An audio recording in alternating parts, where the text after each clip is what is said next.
So this will be the 4th show that we've shot on this topic, but I don't care because this is still one of real estate's greatest challenges today, as evidenced by a 2-hour testimony given last week during the Housing and Insurance Subcommittee of the House Financial Services Committee. That's right, our collective grassroots efforts have made it all the way to DC, and they are now talking about this challenge. As I stated in one of the appraisal discussions I hosted, don't underestimate the power of grassroots efforts. This is what can happen. I was going to leave the appraisal challenge alone for a bit because, quite frankly, I've been getting beat up a bit from the appraisers. And to be fair, if you watch the Real Estate's Greatest Challenge show out of context from the other 2 shows we released, I would be mad too.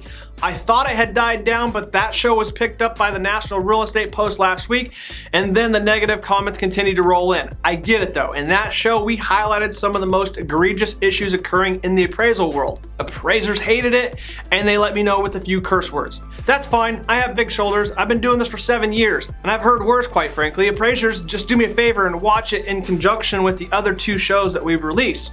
You'll see that we do have your back, and we are fighting for a better appraisal industry. That being said, you have to admit there are some appraisal shenanigans happening as we speak.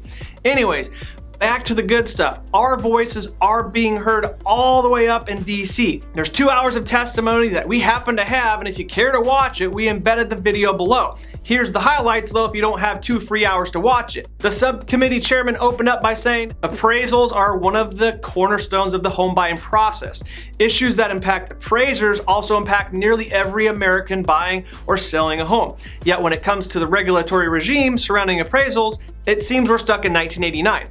Couldn't agree more, Chairman. He also noted that the topic of appraisals is not covered in the mainstream media, which is why we cover it. Thank you very much. Yet, it is an important issue that greatly affects the residential housing market. The year 1989 was the last time the appraisal system structure received any meaningful update.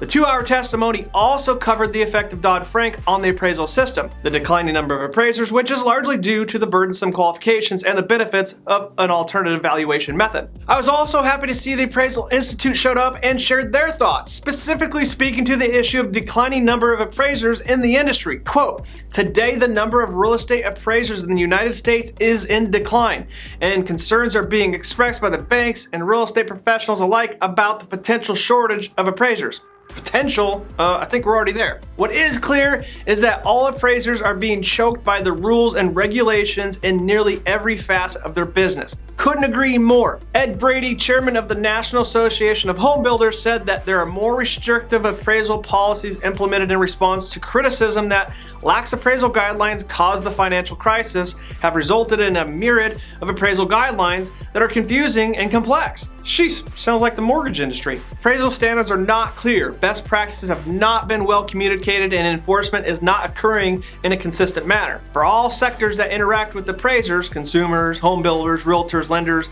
the enterprises, mortgage insurers, appraiser competence remain tremendously challenged. I couldn't agree more, and this is why I have been involved. This is why we have covered this topic. This is why we worked with the WMBA and other associations to bring awareness to the issues, and I'm glad and I'm proud that we did. Go ahead and take your shots at me, appraisers. That's fine. I'm going to keep fighting. Yes, we've highlighted some crazy practices by the appraisers that hurt the consumers. Doesn't mean you're all bad. Your industry is just like the real estate and lending industry. We have some great realtors and lenders, and then we have some shady ones, just like your industry. But let me be clear before you take your shots. I am for a more efficient appraisal industry, which includes appraisers receiving all of the fee and not a small portion. Less pushback from underwriters and investors. Fewer restrictions when trying to hire new appraisers.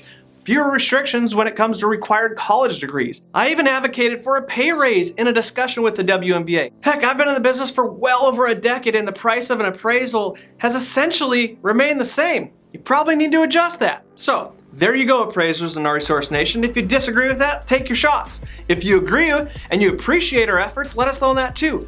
Everyone appreciates a little love now and again. In the end, guys, we are being heard and changes will be made only because we collectively stood up and said enough. It does require effort, but our efforts are paying off. Changes are coming, and I am happy about that, and I hope you guys are too. See you next week.